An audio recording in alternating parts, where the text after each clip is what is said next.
Hello everyone, welcome to expert online academy. ఈ రోజు మనము వేరియస్ న్యూస్ పేపర్స్ లో వచ్చినటువంటి ఇంపార్టెంట్ ఆర్టికల్స్ చూద్దాం. సో ఫస్ట్ ఆర్టికల్ వచ్చేసి క్వాడ్ విదేశాంగ మంత్రుల సమావేశం అండి. ఓకే, 2025 లో క్వాడ్ విదేశాంగ మంత్రుల సమావేశం జరిగింది. సో ఎక్కడ ఏంటి, క్వాడ్ అంటే ఏంటి చూద్దాం. దెన్ నెక్స్ట్ వచ్చేసి భద్రతా మండలి, యునైటెడ్ నేషన్ సెక్యూరిటీ కౌన్సిల్స్ కు టెంపరీగా ఏంటంటే పాక్ అధ్యక్షత వహించడం జరిగింది. Next nutritional intake in India. So ఇండియాలో న్యూట్రిషనల్ ఇంటేక్ రిపోర్ట్ ఇవ్వడం జరిగింది. సో ఇది డిజిటల్ ఇండియా ప్రోగ్రామ్ అనేది స్టార్ట్ చేసి 10 years అయింది. సో దీని గురించి రైల్ వన్ యాప్ అండి. So ministry of railway launch చేయడం జరిగింది. సో ఇది దెన్ నెక్స్ట్ వచ్చేసి జాతీయ పసుపు board, okay, national turmeric board అనేది సో తెలంగాణలో ఏర్పాటు చేయడం జరిగింది. దీని గురించి చూద్దాం. ఓకే, సో ఇక్కడ ఫస్ట్ ఆర్టికల్ వచ్చేసి మనకేంటంటే, ఓకే, ఇక్కడ ఫస్ట్ ఆర్టికల్ వచ్చేసి క్వాడ్ అండి. Okay, quad foreign ministers meeting in 2025. Quad అనేది సో ఏంటి, అసలు క్వాడ్ అనేది ఏంది, మనకు న్యూస్ లో ఎందుకు ఉంది అంటే, ఇక్కడ వచ్చేసి మనకు క్వాడ్ అనేది న్యూస్ లో ఎందుకు ఉంది అంటే, ఈ ఫారెన్ మినిస్టర్స్ మీటింగ్ అనేది సో ఎవ్రీ ఇయర్ కూడా జరుగుతుందండి. సో అలే 2025 లో ఎక్కడ జరిగిందంటే వాషింగ్టన్ డీసీలో జరిగిందండి. సో నిన్న జూలై 1 రోజు వాషింగ్టన్ డీసీలో జరగడం జరిగింది. సో అందువల్ల ఈ క్వాడ్ ఫారెన్ మినిస్టర్స్ మీటింగ్ అనేది న్యూస్ లో ఉంది. ఓకే, అసలు క్వాడ్ అంటే ఏంటి, దీనిలో గ్రూప్ మెంబర్స్ ఎవరుంటారు, సో ఎందుకోసం ఫామ్ అయింది, దీని యొక్క మెయిన్ ఆబ్జెక్టివ్ ఏంటి, సో ఈ విధంగా చూద్దాము. ఓకే, ఇక్కడ ఫస్ట్ వన్ వచ్చేసి ఏంటంటే, సో మనకు క్వాడ్ ఎందుకు ఫామ్ అయిందంటే, క్వాడ్ అనేది సెక్యూరిటీ డైలాగ్ అండి, quadrilateral security dialogue. Okay, so Quad means quadrilateral security dialogue. ఇక్కడ సో ఇది మెయిన్ ఆబ్జెక్టివ్ ఏంటంటే, ఎక్కడ కోఆపరేట్ చేయడానికంటే, సో ఇక్కడ మన పసిఫిక్ ఓషియన్ అండి. ఓకే, సో ఇది northern America, southern America, then Asian continent, African continent, right. So ఇక్కడ మనకు పసిఫిక్ ఓషియన్ ఉంటుంది. దెన్ నెక్స్ట్ వచ్చేసి సో ఇక్కడ ఇండస్ ఓషియన్ ఉంటుంది. ఓకే, హిందూ మహాసముద్రం ఉంటుంది.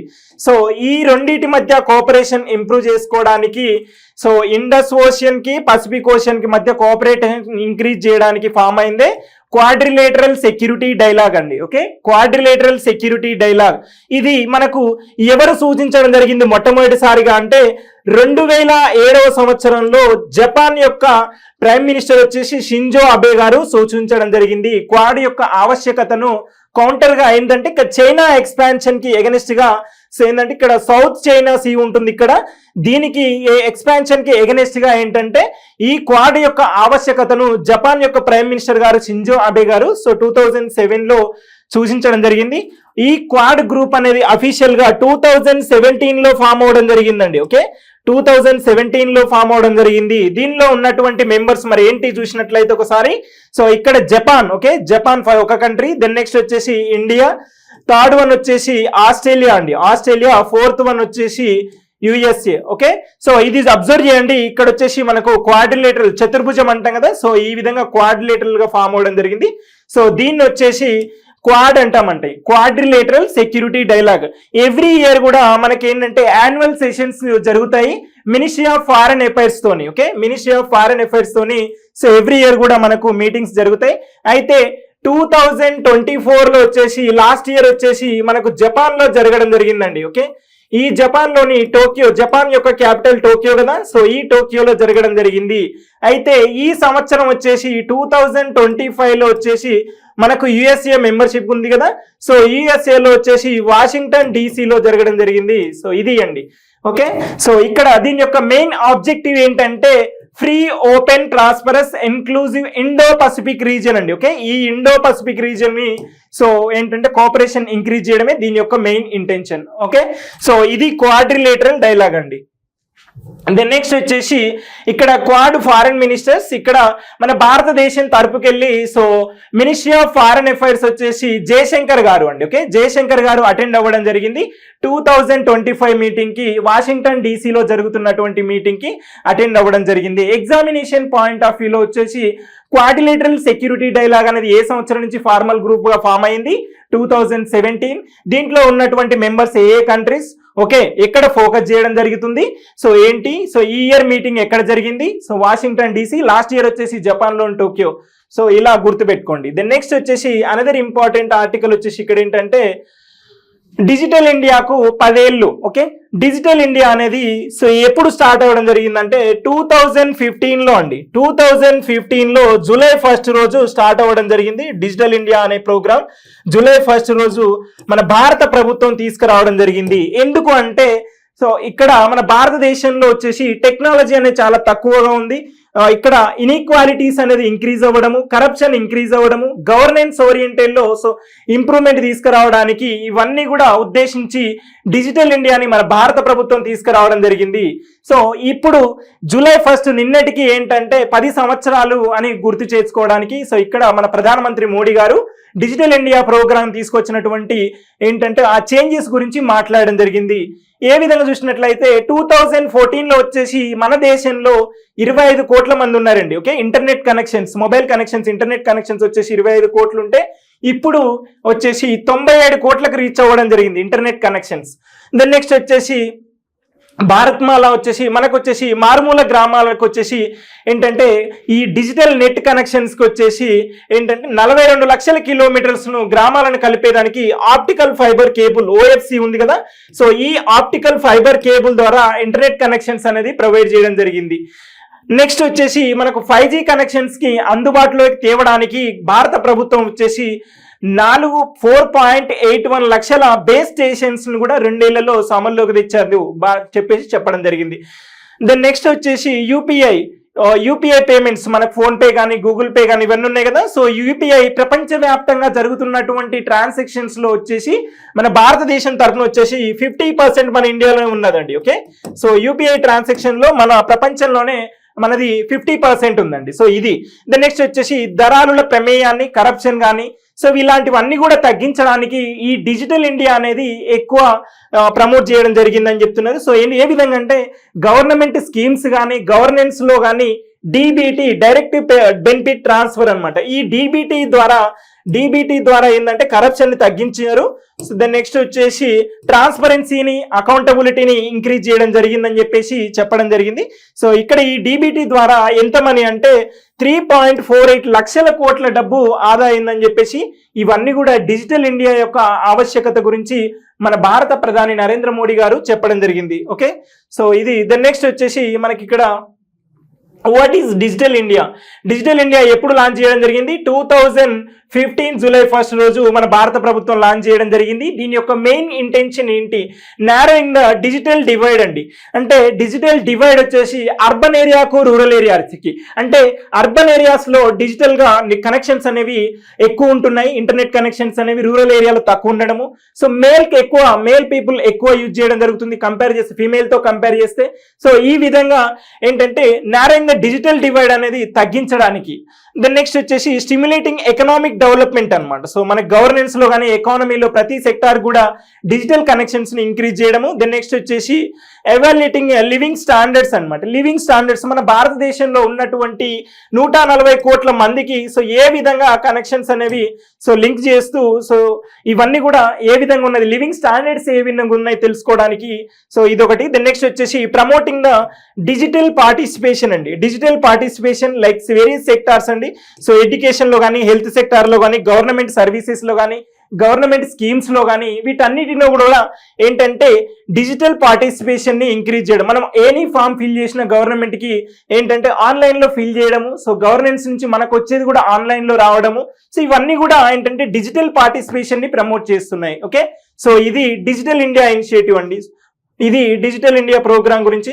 మరి చూసినట్లయితే ఈ డిజిటల్ ఇండియా వచ్చేసి 9 పిల్లర్స్ ఉంటాయి డిజిటల్ ఇండియాకు మేజర్ గా. సో అవేంటి ఒకసారి చూసినట్లయితే బ్రాడ్బ్యాండ్ హైవేస్ అండి. బ్రాడ్బ్యాండ్ హైవేస్ ఎస్టాబ్లిష్ చేయాలి. Universal access to the mobile connectivity.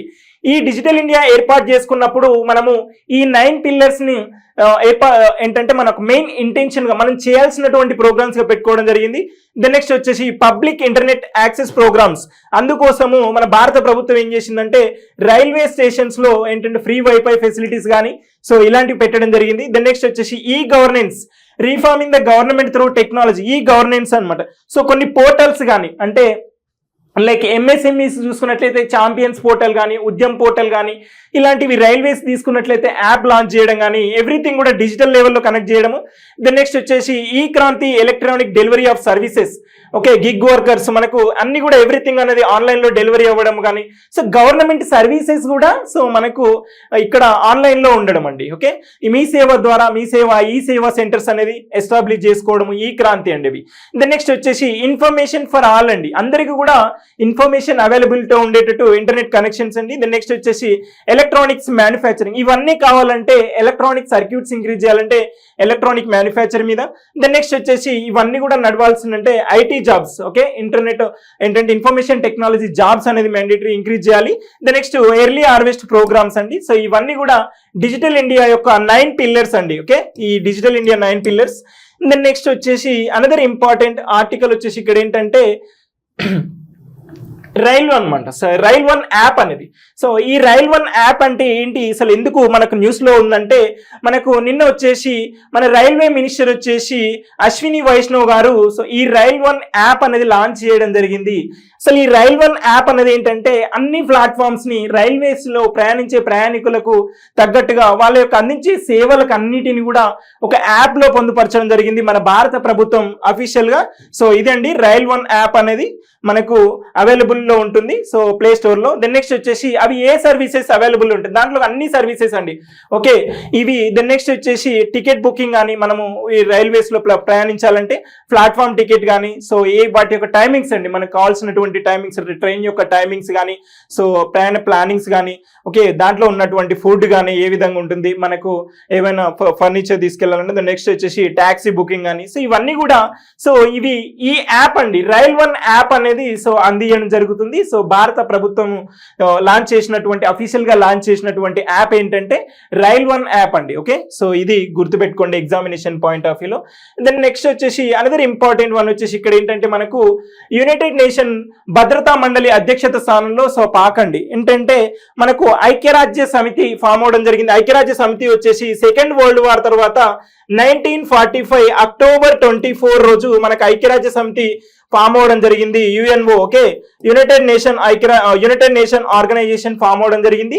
దీంట్లో వచ్చేసి ఒక 6 సో వింగ్స్ ఉంటాయి. దీంట్లో ఫస్ట్ వన్ వచ్చేసి మనకు United nation security council. Okay, United nation security council భద్రతా మండలి అంటాం. ఓకే, సో ఈ భద్రతా మండలిలో వచ్చేసి ఒక 15 కంట్రీస్ ఉంటాయి. ఇవి 10 కంట్రీస్ ఒకటి, 5 కంట్రీస్ ఉంటాయి. ఈ 5 కంట్రీస్ వచ్చేసి మనకు పర్మనెంట్ మెంబర్స్ అంటాము. సో ఈ 10 కంట్రీస్ వచ్చేసి నాన్ పర్మనెంట్ మెంబర్స్ అంటాము. ఓకే, సో ఈ నాన్ పర్మనెంట్ మెంబర్స్ వచ్చేసి ఏంటంటే ఎవ్రీ 2 ఇయర్స్ కూడా ఒకసారి ఏంటంటే ఒక 5 కంట్రీస్ ఎలెక్ట్ అవ్వడం జరుగుతుంది.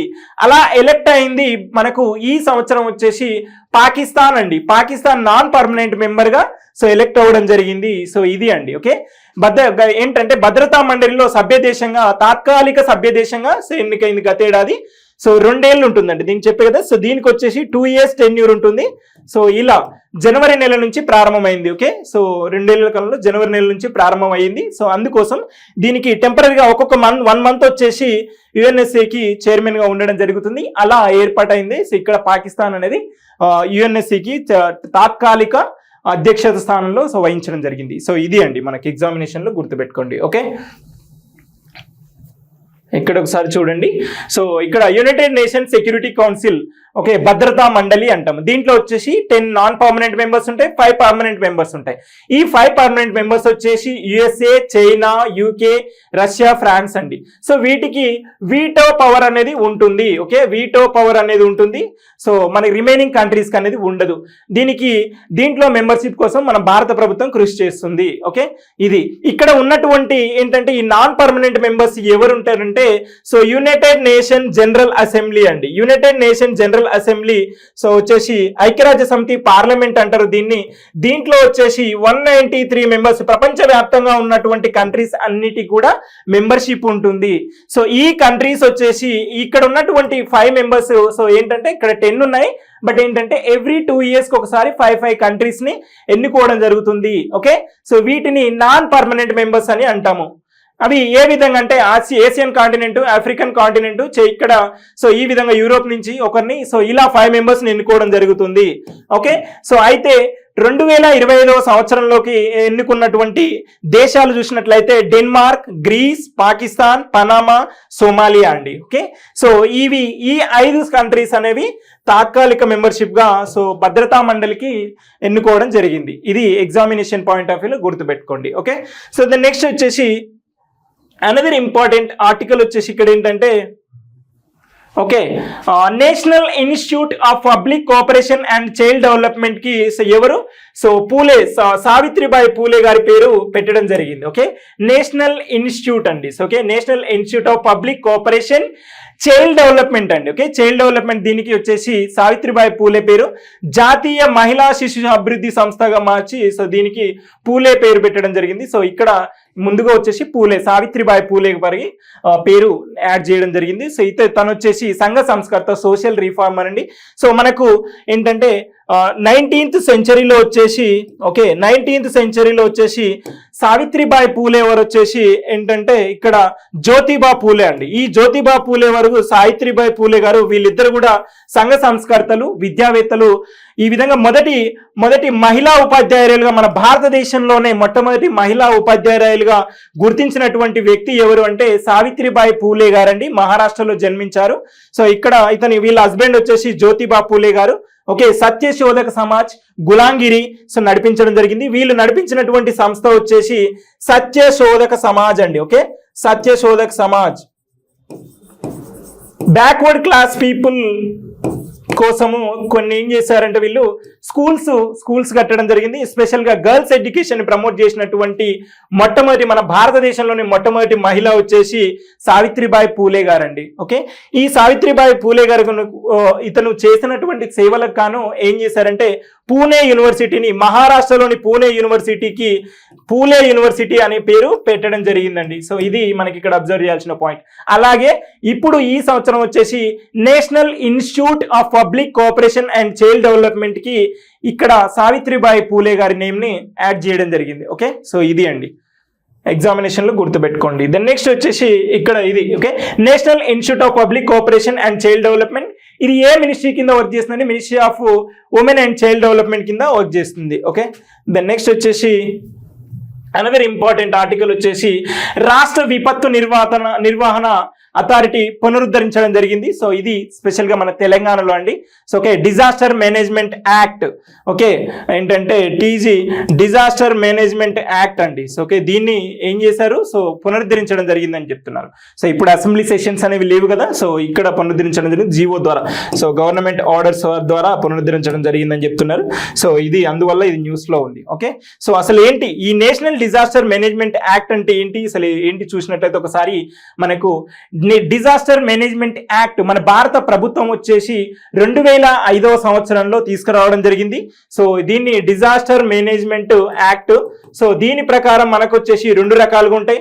న్యాచురల్ డిజాస్టర్స్ ఒకటి ఉంటాయి. దెన్ నెక్స్ట్ వచ్చేసి ఆర్టిఫిషియల్ డిజాస్టర్స్ ఆర్ ఏమంటాం వీటిని మ్యాన్ మేడ్ డిజాస్టర్స్ అంటాం. Okay, so man made disasters అంటాము. సో ఈ మ్యాన్ మేడ్ డిజాస్టర్స్ మనకు రీసెంట్ గా తెలంగాణలో సో పటాన్ చెరువులో ఫ్యాక్టరీలో చాలా మంది ఎంతమంది సో 37 మెంబర్స్ చనిపోయినట్టుగా గుర్తించడం జరిగింది కదా.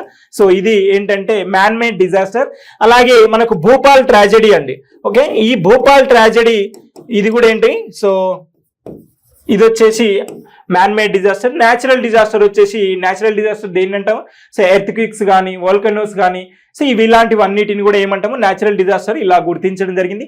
సో వీటి మేనేజ్మెంట్ ఏ విధంగా చేయాలంటే డీసెంట్రలైజ్డ్ గా ఏంటంటే 3 లెవెల్స్ లో భారత ప్రభుత్వం నేషనల్ లెవెల్లో ఒక రకంగా, దెన్ నెక్స్ట్ వచ్చేసి స్టేట్ గవర్నమెంట్ స్టేట్ లెవెల్లో, then next district administration district లెవెల్లో ఏ విధంగా ఉంటుంది, ఎవరెవరు అధ్యక్షత వహిస్తారు చూద్దాం.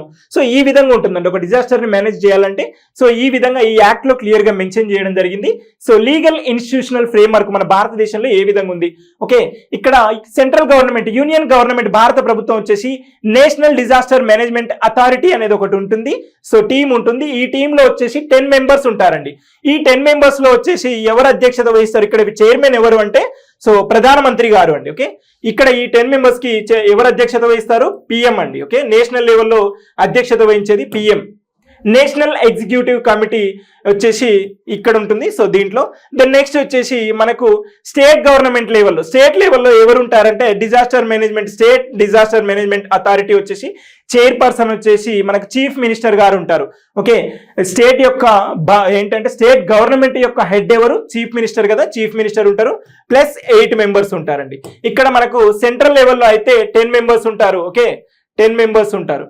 దీనికి అధ్యక్షత వహించేది ప్రధానమంత్రి గారు. స్టేట్ గవర్నమెంట్లో అయితే చీఫ్ మినిస్టర్. అలాగే మనకు డిస్ట్రిక్ట్ లెవెల్లో వచ్చేసి ఇక్కడ ఎవరు అధ్యక్షత వహిస్తారు? కలెక్టర్ అండి, డిస్ట్రిక్ట్ కలెక్టర్ సో అధ్యక్షత వహించడం జరుగుతుంది. సో ఇలా 3 లెవెల్స్ ఉంటుందండి. Okay, legal institutional framework of disaster management. అయితే ఇప్పుడు మన తెలంగాణలో వచ్చేసి దీన్ని సవరించడం జరిగింది. ఇది అండి ఎగ్జామినేషన్ పాయింట్ ఆఫ్ వ్యూలో గుర్తుపెట్టుకోండి. ఏ ఇయర్ లో తీసుకురావడం జరిగింది? 2005 అండి యాక్ట్ వచ్చేసి. Okay, next another important article వచ్చేసి ఇక్కడ ఏంటంటే okay, so nutritional intake in India అండి. న్యూట్రిషనల్ ఇంటేక్ మన దేశంలో న్యూట్రిషనల్ లెవెల్స్ అనేది ఏ విధంగా ఉన్నాయి? సో రిపోర్ట్ పబ్లిష్ చేయడం జరిగింది. ఏంటంటే సో ఇక్కడ వచ్చేసి NSS నేషనల్ శాంపుల్ సర్వే వారు సో ఏంటంటే రిపోర్ట్ పబ్లిష్ చేయడం జరిగింది. ఆ రిపోర్ట్ పేరు వచ్చేసి nutritional intake in India. Okay, nutritional intake in India అనేది సో 2025 తోని పబ్లిష్ చేయడం జరిగింది.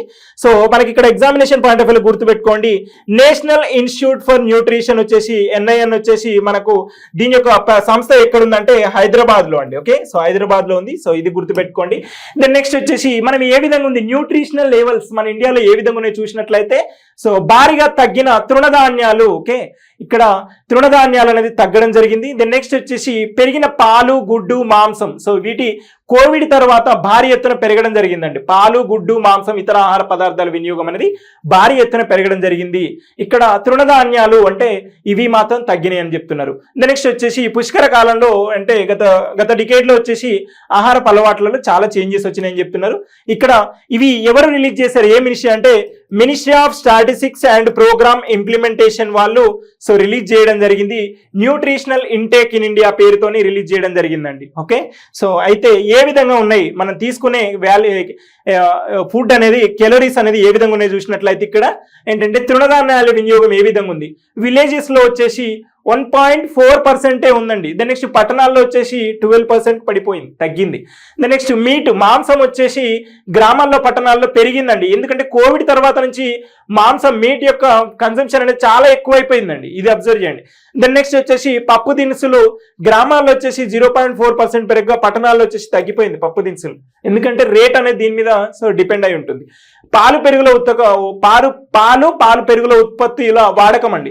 సో గ్రామాల్లో వచ్చేసి 1.6, పట్టణాల్లో వచ్చేసి 0.4% పెరగడం జరిగింది. అంటే విలేజెస్ లో ఎక్కువ పెరిగింది, పాలు పెరిగి ఎక్కువ అవైలబిలిటీ అక్కడే ఉంటాయి కదా. సో అందుకోసం ఇతర ఆహార పదార్థాల వినియోగం వచ్చేసి విలేజెస్ లో వచ్చేసి 5.7, అర్బన్ ఏరియాస్ లో వచ్చేసి మనకు 6.8.